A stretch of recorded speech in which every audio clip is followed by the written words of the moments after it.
channel. For this video, I would like to work off of the video that I did last week on nogaku, specifically the drumming in nogaku. One of the big components of that drumming is this idea of Zen Buddhism, this idea of really pulling at the time and creating this space, which in Japanese music we call ma, and the importance of the difference between really creating a lot of space between two different players versus not a whole lot of space and moving the music forward. And really to understand the power that no has to do that, a really great comparison is with Kabuki drumming. Now, you might say, wait, these are two different genres. Why should we be comparing them? Well, historically, Kabuki and No have a lot of similarities. Kabuki came right after No. It clearly took inspirations from No. It stole the exact same drumming ensemble from No. And in most cases, it uses the same drumming patterns as No does. So in Kabuki plays, we also find this Mitsuji and Suzuki pattern. However, Kabuki isn't the same as No. Kabuki's motives, goals, audience members are not the same as No, and that is very clearly reflected in the music we hear for Kabuki. So to understand that, I think a really good comparison is the drumming, and instead of looking at how Kabuki does Mitsuji and Suzuki versus No does Mitsuji and Suzuki patterns, because they are the same. When Kabuki does a Mitsuji or Suzuki pattern, it's the exact same theory, the exact same concept. Pulling the beat for Mitsuji, condensing the beat for Suzuki, changing that to reflect what's going on the stage, what's going on in the text, what's going on with the singing. All of that theory is basically the same. Not exactly the same, but to go into the difference is a very complicated talk, which I hope to get to sometime.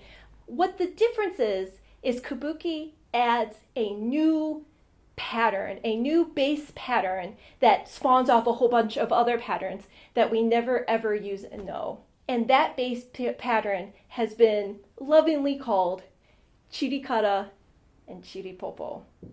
So to really understand the importance of chirikata, chiripopo, why Kabuki would add this on top of all the No techniques, why the No techniques are no longer enough, we need to first go back to the history and really discuss what makes Kabuki Kabuki. What is Kabuki and how is this different than No, even though they really existed at the same time, and in many ways were competing with each other for audience members. So let's go through the history. It is said the first performance of Kabuki happened in Kyoto around 1596 or possibly 1603. No one really knows for sure. There's a lot of speculation on this, but basically this performance happened before the mainstream Edo period culture had really taken over. This first performance is said to be done by a female named Okuni. She was associated with the Izumo shrine, and she really performs suggestive dances and skits at the dry riverbed of the Kamo River, or the Duck River, as some people like to call it, in Kyoto. This river is still very much there today. So what's significant here is, one, this is a female performing. The very first recorded performance of Kabuki is done by a female, and it's a little bit suggestive. It's not clean, pure, meditative Buddhist art. This is entertainment from the very beginning. From here, by the early 17th century, we have small troops of female dancers that were popular, and these are later become known as Yujo Kabuki, or some people would translate this to prostitute Kabuki. Yujo is sort of a hard word to translate in Japanese because it doesn't always directly mean prostitution. Sometimes it is just a female entertainer, which in English as well can have a wide range of meanings. But the point is, they are female entertainers that are sometimes associated with prostitution, and they are doing these suggestive plays. Furthermore, sometimes we would get male performers as well. They were not just females. What's interesting here is occasionally male performers assumed female roles, and female performers assumed male roles. You have this sex change going on pretty early on in Kabuki's performance history. This idea of challenging your own sex, about taking on the other sex, and what does that mean, and how interesting that is. And it kind of produces this sexually fused pantomiming going on the stage. There's a really neat quote I found by a Confucian scholar, Hayashi Razan, who said after watching these plays, "Men wear women's clothing, the women wear men's clothing, they cut their hair and wear a man's top knot, have swords at their sides and carry purses. They sing base songs and dance vulgar dances. Their lewd voices are clamorous, like the buzzing of flies and crying of cicadas. The men and women sing and dance together. This is Kabuki of today." Kabuki, very early on, really was pushing the boundaries of sexuality, of gender, of entertainment, of social stories, and this is both very lewd and disgusting, as well as exciting and intriguing. Obviously, it should be clear by now, Kabuki was very much developed for the common class, which at this point were the merchant class, and they had money. They could pay for this. So they are definitely getting funded, but Kabuki is not trying to be a high artistic art here. It is trying to be entertaining, it's trying to be a little bit scandalous, it is trying to challenge social ideals. Now, what I really think is interesting about this quote is the fact that we talk about females singing bass songs. Generally, overall, if you perform Japanese traditional music and you sing, you realize early on that females have to sing really low. And overall, the singing tends to be much lower in the female voice. And for men, it tends to be a little bit higher. Traditionally, men and women usually don't sing together because there's this belief that they can't sing together. But it still has this kind of really low resonance in the female. And men, in Nogaku, it is quite low. But for, Kabuki or other pieces, it actually can go quite high for the men. So this is weird, middle playground where both are singing somewhat outside of what would be considered their natural range, but today is considered normal, and traditional music has incorporated that, and females are used to singing like that, and so you do have to sing with a lower voice overall. Let's continue on with the history. So, by 1629, the first female players were banned from the Kabuki stage. So if you know anything about Kabuki, you know that Kabuki is made up today of only male actors. Well, that's because by 1969, the females were banned. And this kind of happened in waves. They got banned, they came back, they got banned, they came back. But it was really clear why they're being banned. The reason why females were being banned from the stage is because the government wanted to clean up the image of Kabuki. They wanted Kabuki to stop being this prostitution art, and they wanted to be a more high-class art. And they blamed females for creating Kabuki into this sort of prostitution art. This is partly because the female actresses were very popular among the samurai class, and so they would get drunk and have brawls and fight with each other over who loved who more. And there is clear indication that some prostitution was going on behind the scenes of the Kabuki stage. So they said, we'll just get rid of all females. This will clean up the Kabuki stage. Life is good. And what took females' place were young male actors. Boys or young men Kabuki groups were usually called wakakushu Kabuki or youth Kabuki. And some of the types of plays that they did included homosexual love acted out on the stage, emphasizing the loveliness of these boys being together, as well as demonstrating sexual positions. Now, this is not to say this is all they did, but this is something that came out of them being on the stage. If you know anything about the Edo period and even Edo art, seeing pornographic art is not uncommon during the Edo period. And if anything, a lot of this was considered really beautiful, and you have a lot of famous artists and poets being depicted in really pornographic positioning.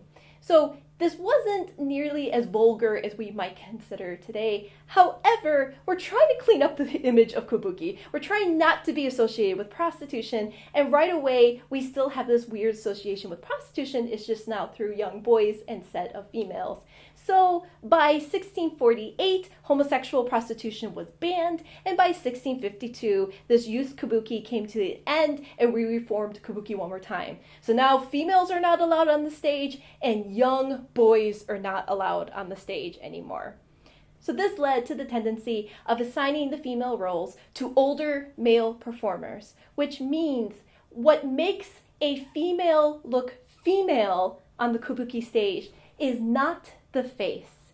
A lot of these older males don't necessarily have a really beautiful, female, cute face. That's not important. What's important is the overall movement of the dance, how they present themselves. And to be a convincing female, these male actors have to act more female than normal females act. And they have a lot of little simple tricks, and I can't do them all, but for example, one simple trick is they really push in their arms to make their arms look shorter and cuter and smaller. And you'll see that they'll tend to push back their arms, their shoulders, so that their arms look smaller and look more delicate. It has to do with the way they walk. It has to do with the way they move their head. Their movements, their actions, their overall persona is much more female than you would see from a typical female in daily life.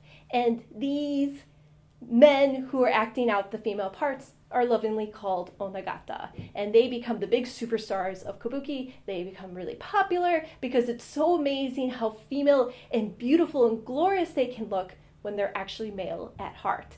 So another really interesting connection between Kabuki and No has to do with the stage itself. Early Kabuki, once it left the dry riverbed, once it was moving up to real stages, early Kabuki tended to use the No stage, or abandoned old No stages, or copy the No stage itself. So the whole platform structure that we see with No. It wasn't until later that we start seeing the stage transform and turn more and more into a Kabuki style. A huge element that's added to the Kabuki stage that is there on the No stage, but it really doesn't have the same impact, is the hanamichi, or the flower road.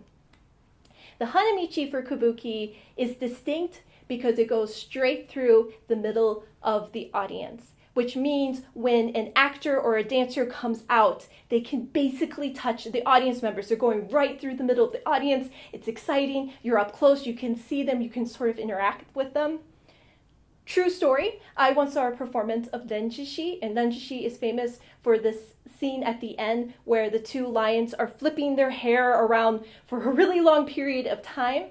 And the version I saw, one of the lions was on the hanamichi, flipping their hair, and I just so happened to be sitting right next to the hanamichi. So it was super excited to see this really famous scene right in front of me, except he was so close to me that the hair was literally about ready to hit my face, and I had to bend backwards as his hair is flying right in front of my eyes.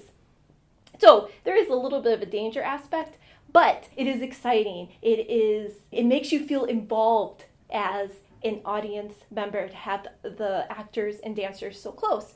Where No, they never come through the audience themselves, even though they have a little road to go on. They never go through the audience, and so you kind of lose that excitement, that stardom you get when you're at the Kabuki theater. So with this addition of the onagata, or the men playing female roles, as well as the men playing male roles, doing stories about the past, about famous heroes or tales or myths, as well as stories including love suicides, Kabuki became this incredibly popular art.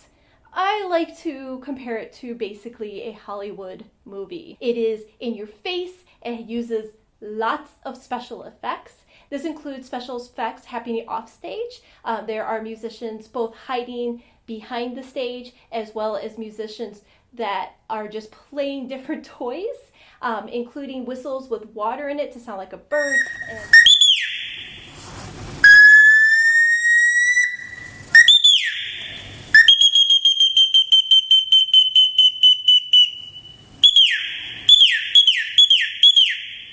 And the rolling over bumps to create a frog noise.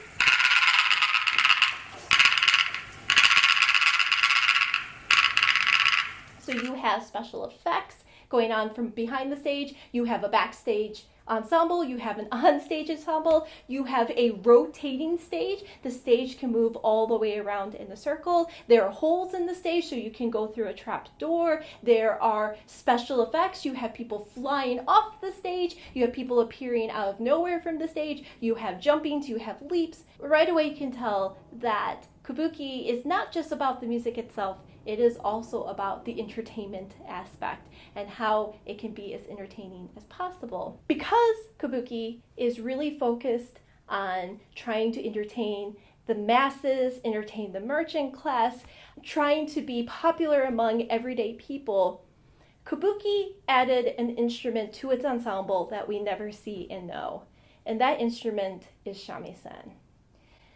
There's so much I can say about how just adding the shamisen completely changes the dynamic of the music and the ensemble and what you're capable of doing. But in this video, what I really want to focus on is shamisen's interaction with the otsuzumi and the kosuzumi. Shamisen is playing a number of musical roles at once. Shamisen is the musical backbone of Kabuki. It is the leader of the ensemble. It is the shamisen who's creating the melody of the piece. It's the shamisen who's creating the atmosphere of the piece when it needs to be really atmospheric. It is the shamisen that can play with the singers and create a melodic line. It is the shamisen that can play with the drummers and create a really rhythmic, dramatic line. And to see where that entertainment and excitement comes from, we can take the ainote part from kokaji, or the swordsmith, kokaji, and see how they build up drama and sound effects and excitement just through the music itself. So an ainote means instrumental, which means there's only instruments playing here. We're not really focusing on dancing here necessarily, and there's definitely no singing going on. And in this particular example, there's not even flutes playing. It's just the percussion and the shamisen. And so it's really easy to see the relationship between the percussion and the shamisen and how they create drama and how they create sound effects all through this one example. So if you would like to hear the kokaji example, as well as learn how to play the drumming part for the otsuzumi and kotsuzumi, please join me on my next video, part 2 of the Kabuki workshop. Looking forward to seeing you then. Bye!